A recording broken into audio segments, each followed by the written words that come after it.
हमारे घर में घुसेगा तो हम तो कूटेंगे। जैसे बजरंगी भाईजान में सलमान खान तारों के नीचे से जा रहे हैं। अगर अपने घर में हो रही चोरी खराब है तो हमारा बच्चा अगर दूसरे के घर में चोरी कर रहा है तो वो भी खराब ही है। ये लोग क्या वीजा लेके गए हुए थे? ये लोग क्या मोदी जी का दस्तखत लेके गए हुए थे? सब कुछ देके तैयार कर देता कि अगले चुनाव में हमारा वोटर है तू, हमको अब वोट देना। और आप सपना देखते हैं तो सपना लीगल सपना देखिए, इलीगल सपना मत देखिए। भारत डिफेंड नहीं करेगा, गलत को गलत ही कहेगा। दर्शकों, आज का वीडियो एक सवाल के साथ। आपके घर में कोई चोरी छिपे या घुसपैठ करने की कोशिश करेगा या आपकी प्रॉपर्टी में दाखिल होने की कोशिश करेगा, आप क्या करेंगे? उसको चाय नाश्ता कराएंगे, खाना खिलाएंगे, मेहमान नवाजी करेंगे या उसके साथ वो करेंगे जो किसी चोर के साथ होता है?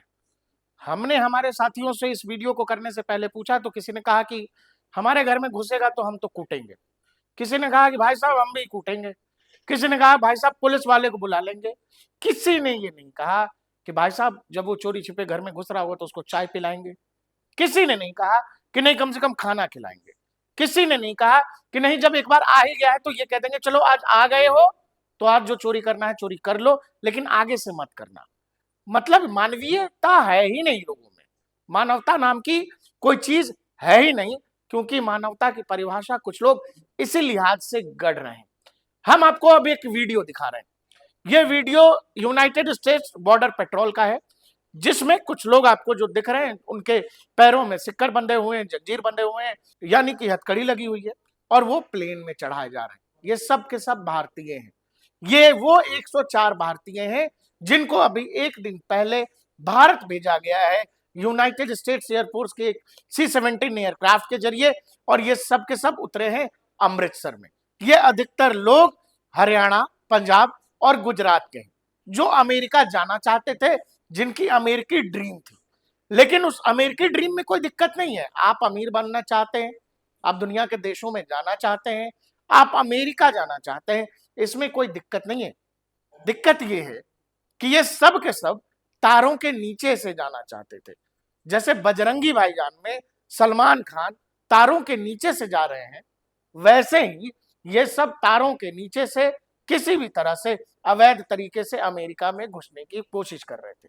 और अब जब ये लोग घर पहुंच गए हैं तो ये अपनी दर्दनाक दास्तान दुनिया के सामने रख रहे हैं और बता रहे हैं भाई साहब हमारे साथ तो बहुत गलत हुआ है, अन्याय हुआ है। न्याय की गुहार लगा रहे हैं, मानवता की दुहाई दे रहे हैं। ये कुछ तस्वीरें हैं जो हमने आपको दिखाई हैं, जो वीडियो में भी आपने देखा। ये वही तस्वीरें हैं जिसमें वो लोग भारत भेजे जा रहे हैं, और यही वो एयरक्राफ्ट है, अमेरिकी एयरक्राफ्ट C-17, जिसमें एयरफोर्स का जो ये प्लेन है ये अमृतसर में लैंड हुआ। अब तमाम अखबार जो लिख रहे हैं, क्या लिख रहे हैं? US military plane flies 104 illegal immigrants. Illegal मतलब गैर कानूनी रूप से, मतलब चोरी छिपे, छुप कर, बेईमानी से, मतलब कोई पेपर नहीं, कोई कागजात नहीं, आप बस घुसना चाहते हैं। मैंने आपसे वीडियो के शुरुआत में सवाल किया था, उसका जवाब लास्ट में पूछूंगा आपसे। खैर, इलीगल इमिग्रेंट्स कौन? हमारे भारतीय लोग। आप ये बताओ, आपको भारत कैसा देश लगता है? भारत वैसा देश लगता है जो उस पिता की तरह है कि बेटा चोरी में भी पकड़ा जाए तो भी बाप कहे नहीं नहीं मेरा बेटा तो बड़ा शरीफ है, हमारा बेटा तो चोरी कर ही नहीं सकता है। क्या भारत आपको ऐसा देश लगता है जहां बेटा किसी चोरी डकैती में, क्राइम में इन्वॉल्व है और बाप जाके हर हाल में अपने बेटे को बचाना चाहता है? या आपको भारत ऐसा चाहिए कि नहीं, अगर आपने चोरी की है, अगर आपने डकैती की है, अगर आपने कोई गलत काम किया है तो उसकी सजा आपको मिलनी चाहिए, चाहे आप हमारी संतान ही क्यों ना हो। ऐसे भी पिता हैं दुनिया में। तो भारत को आप किस रूप में देखना चाहते हैं, ये आपके ऊपर है। ये तमाम इलीगल इमिग्रेंट्स गैर कानूनी तरीके से अमेरिका में घुसने की कोशिश कर रहे थे और उनको अमेरिका ने भारत भेजा है। अमेरिका चाहता तो ये 104 लोग अमेरिका के किस जेल में सड़ रहे होते, हमें पता नहीं लगता। और यकीन मानिए, दुनिया का कोई अखबार कहीं कुछ लिख भी नहीं रहा होता, किसी को कुछ नहीं पड़ी हुई है। अमेरिका के अंदर 18,000 के आसपास या उससे ज्यादा इलीगल इमिग्रेंट्स जो भारतीय हैं, गैर कानूनी तरीके से अमेरिका में घुसे हैं, वो नंबर्स हैं। अब जो भारत तमाम खुद ही परेशान है बांग्लादेशियों से, खुद ही परेशान है रोहिंग्या से, खुद ही परेशान है अवैध घुसपैठियों से, वो भारत अमेरिका को ये कहेगा भाई साहब आपके यहाँ जो हमारे लोग घुसना चाहते हैं ये तो बड़ा अच्छा है, लेकिन हमारे यहाँ जो बांग्लादेशी घुस रहे हैं वो बड़ा खराब है। अगर अपने घर में हो रही चोरी खराब है तो हमारा बच्चा अगर दूसरे के घर में चोरी कर रहा है तो वो भी खराब ही है। जिम्मेदार बाप यही करता है। हम पाकिस्तान नहीं है कि एबटाबाद में ओसामा बिन लादेन के खिलाफ इतना बड़ा ऑपरेशन हो गया, नेवी सील्स आई और वहां खत्म करके चले गए। दुनिया ने देखा कि पाकिस्तान ने इतने लंबे समय से ओसामा बिन लादेन को छिपा रखा था, लेकिन पाकिस्तान जैसा बेशर्म मुल्क आज भी सरेआम छाती फुला के कहता कि हमारे यहाँ ओसामा बिन लादेन कभी था ही नहीं। आपको ऐसा भारत चाहिए? आपको ऐसा भारत चाहिए जो खुलेआम टेररिज्म को बढ़ावा देता है पाकिस्तान, और खुलेआम यह भी कहता है कि हमसे बड़ा मानवीय मूल्यों का सुरक्षा करने वाला, ह्यूमन राइट्स को बचाने वाला तो कोई दूसरा देश ही नहीं। क्या आपको ऐसा खोखला भारत चाहिए? या आपको यह लगता है कि दुनिया में अगर कोई गलत कर रहा है तो जिस बुलंदी से दुनिया के मंच पर भारत उस गलत के खिलाफ आवाज उठाता है, अगर हमारे ही लोग वो काम करेंगे तो आपको क्यों लगता है कि भारत को उसको बचाना चाहिए? कुछ लोग, ये जो हैंडकप्स में लोग आए हैं जिनके पैरों में बेड़ियां लगी हुई हैं, कुछ लोग कह रहे हैं अरे विश्व गुरु हैं आप, ऐसा होता है विश्व गुरु। अखिलेश यादव क्या कह रहे हैं सुन लीजिए। देखिए देखिए, बंदी बना के लाना, ये बंदी बना करके जो लाने का काम हुआ है, अब विश्व गुरु और विश्व गुरु बनने का रास्ता क्या है? ऐसा ही होगा विश्व गुरु बनने का रास्ता कि आपके भारतीय लोगों को हथकड़ी लगा करके भेजा जाएगा भारत। तो अखिलेश यादव की नजर में विश्व गुरु की परिभाषा यह है कि अगर अमेरिका अवैध रूप से घुस रहे भारतीयों को अपने यहाँ चाय नाश्ता खाना खिलाएगा तो ही हम विश्व गुरु हैं, और नहीं तो काहे के विश्व गुरु हैं आप? अवैध भारतीयों को उन्होंने, बताइए, हाथ कड़ी लगा के पैर में जंजीर बांध के भेज दिया। ये कितना अन्याय किया। ये लोग क्या वीजा लेके गए हुए थे? ये लोग क्या मोदी जी का दस्तखत लेके गए हुए थे? और ऐसा क्यों आपको लगता है कि हमारे मौसा है मोदी जी और इसीलिए हम लोग अवैध रूप से घुस जाएंगे अंदर और अमेरिका मान लेगा? ऐसा क्यों लगता है? हर देश के अपने नियम है, हर देश के अपने बॉर्डर कानून है, हर देश का एक तरीका है, एसओपी होता है, उसको स्टैंडर्ड ऑपरेटिंग प्रोसीजर कहते हैं। और उस वही बात वहां की बॉर्डर पुलिस कह रही है। जो जिन्होंने फुटेज रिलीज किया है वो ये कह रहे हैं कि US its own SOP, standard operating procedure, handcuffs and chains. भैया, हमारे यहाँ जो इलीगल घुसता है उसको हम ऐसे ही चेन में बांधते हैं और हैंडकप करते हैं। हमको नहीं पता है कि कौन हमारे फूफा का लड़का है, कौन हमारे मौसा का लड़का है, कौन हमारी मौसी का भतीजा है, कौन हमारी भाभी का बेटा है। हम नहीं मानते, हम तो हैंडकप करके भेजते हैं। ये वहां का कानून है। आपके यहाँ तारों के नीचे से आ जाते हैं बांग्लादेशी, आपके यहाँ तारों के नीचे से आ जाते हैं रोहिंग्या, तो यहाँ बचाने के लिए पूरा का पूरा पॉलिटिकल क्लास है जो आने वाले समय में उसका Aadhaar card, PAN card, voter card सब कुछ देके, राशन कार्ड सब कुछ देके तैयार कर देता है कि अगले चुनाव में हमारा वोटर है तू, हमको अब वोट देना।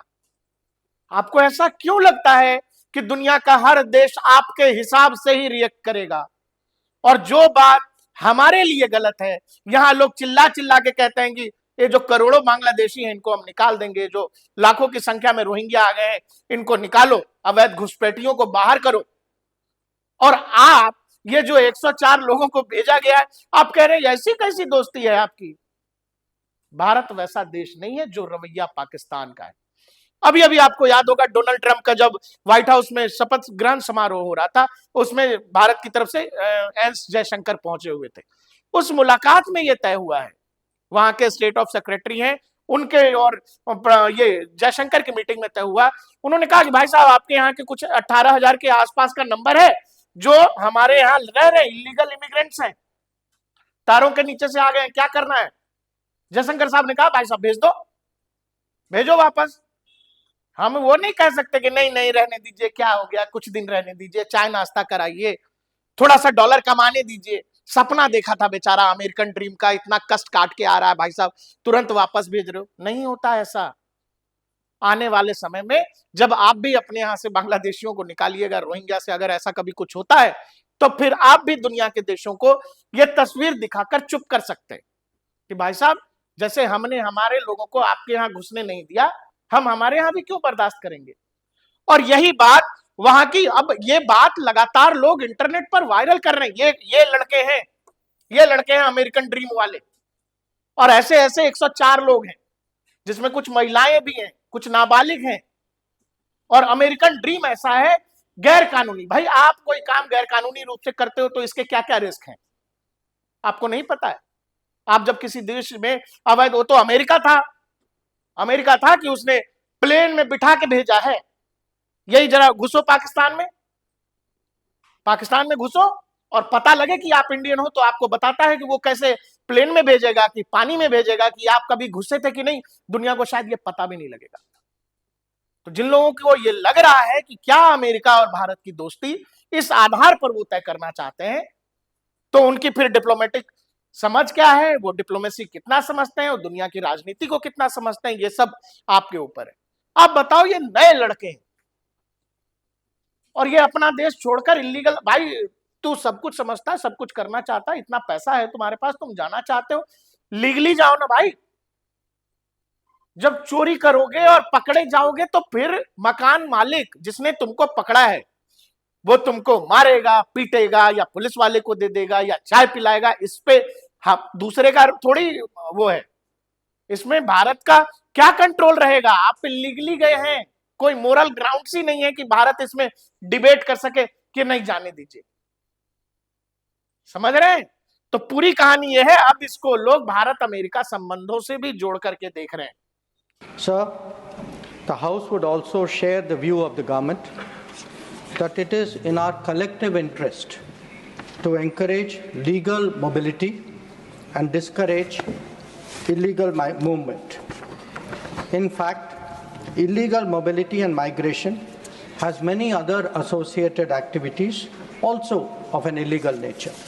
अमेरिका में 18,000 के आसपास का वो नंबर है जो इलीगल इमिग्रेंट्स जो भारतीय हैं, और वो सब ऐसे ही यूएस एयरफोर्स के प्लेन में बैठेंगे और सबको धीरे धीरे करके भेजो। तो धन्य मनाओ भारत के हो, भारतीय हो कि प्लेन में आ रहे हो। नहीं मैक्सिको के होते तो वहीं तार के ऊपर से लटका के अमेरिकन फोर्सेस दूसरी तरफ फेंक देती, पता भी नहीं लगता, कोई पूछने वाला भी नहीं है। भारत के हो कि घर भेज दिए गए। और नहीं, मैंने कहा आपको कि पाकिस्तान में घुस के देखिए तो पता लगे कि कहां किस जेल में आप बंद हैं, कहां क्या जीवन व्यतीत कर रहे हैं। या अमेरिका भी बहुत सारे लोगों के साथ करता है कि आपको पता ही नहीं लगेगा कि आपके साथ हुआ क्या। हमारे देश में 2 करोड़ से ज्यादा इलीगल बांग्लादेशी रह रहे हैं, 2 करोड़। और ये नंबर कब का है? ये नंबर 2016 में किरण रिजिजू ने राज्यसभा में दिया था, भारत सरकार ने। 2 करोड़ इलीगल इमिग्रेंट्स बांग्लादेशी, गैर कानूनी तरीके से, जिनके पास कुछ नहीं था, तारों के नीचे से आए और अब उनके पास संभव है कि सब कुछ है, तो अब उनका पहचान भी मुश्किल है। 2007 का एक डाटा है जो उस समय की केंद्र सरकार ने बताया था कि 2007 के दौरान 12 million Bangladeshi living in India illegally, गैर कानूनी तरीके से 12 मिलियन, करीब 1 करोड़ 20 लाख, इतने लोग 2007 का डाटा है। 2016 में किरण रिजिजू ने कहा राज्यसभा में 2 करोड़ बांग्लादेशीज हैं। आज हम लोग जब वीडियो बना रहे हैं 2025 है, ये 2 करोड़ 2.5 करोड़ हो गया कि 3 करोड़ हो गया कि 4 करोड़ हो गया, हमको नहीं पता। डाटा भी 2016 और 2007 तक का है। जो देश खुद इलीगल इमिग्रेंट से परेशान है, वो देश किसी और देश में अपने लोगों का इलीगली घुसना कैसे प्रमोट कर सकता है? और क्यों आपको लगता है कि बचाया जाना चाहिए उनको? उन्होंने गलत किया था। जब आप कोई गलत काम करते हैं तो आपको पता होता है कि इसका क्या क्या नतीजा हो सकता है, इसके बदले आपके साथ क्या क्या हो सकता है। आप तो सुरक्षित घर लौट आए हैं क्योंकि यहां अब उस तरह के लोग बैठे हैं, भारत अमेरिका संबंध अच्छे हैं, तो आपको भेज दिया गया प्लेन में बिठा के। नहीं, आपको वहीं किसी जेल में सड़ा देना चाहिए था, कोई और देश होता तो। पाकिस्तान के साथ कर लीजिए ऐसा। और आप सपना देखते हैं तो सपना लीगल सपना देखिए, इलीगल सपना मत देखिए कि किसी देश में तारों के नीचे से घुसेंगे और हमको कोई कुछ नहीं कहेगा। तो जिस समय तक आप वहां के वोट बैंक के रूप में थे, कोई पॉलिटिकल पार्टी थी, उसके लिए इलीगल इमिग्रेंट्स वोट बैंक थे, तो उसकी पॉलिसी थी कि जो जहां से घुसा वो अमेरिका में रह रहा था। अब वहां वैसी सरकार आ गई है, उन नतीजों, उन घोषणाओं के साथ आई है कि हम हमारे यहाँ इलीगल इमिग्रेंट रहने ही नहीं देंगे। तो इसमें भारत सरकार का क्या कंट्रोल है? भारत सरकार क्या करेगी इसमें? आप घर आ गए, सुरक्षित आ गए, ये बहुत अच्छी बात है। कोशिश कीजिएगा कि कम से कम भारत के लिहाज से, भारत चूंकि पाकिस्तान नहीं है, भारत कोई बांग्लादेश नहीं है, कि हर गलत काम को, चूंकि हमारे नागरिक कर रहे हैं इसीलिए दुनिया के पटल पर हम उसको डिफेंड भी करेंगे। भारत डिफेंड नहीं करेगा, गलत को गलत ही कहेगा, वो चाहे हमारे लोग कर रहे हो या कोई दूसरा कर रहा हो। तो इसीलिए जब आपके साथ ये सब हो रहा था, ये तस्वीरें आई हैं, तो दिल उतना ही हर भारतीय का दुखा है, हर भारतीय तकलीफ में कि यार ये तो। लेकिन आप ये समझो, जिस ये चीजें यहां तक क्यों गई, आपने किसी को मौका दे दिया, आप गैर कानूनी तरीके से, अवैध तरीके से किसी की जमीन में दाखिल हुए हैं। तो जब आपने ये किया है तो आपके साथ क्या होगा, कैसे होगा, अच्छा सलूक होगा, बुरा सलूक होगा, इस पर फिर किसी का कंट्रोल नहीं है, सिवाय उसके जिसकी जमीन में आप घुसे हैं। ये सब कुछ उस पर डिपेंड करता है कि वो आपके साथ कैसा बर्ताव करेगा।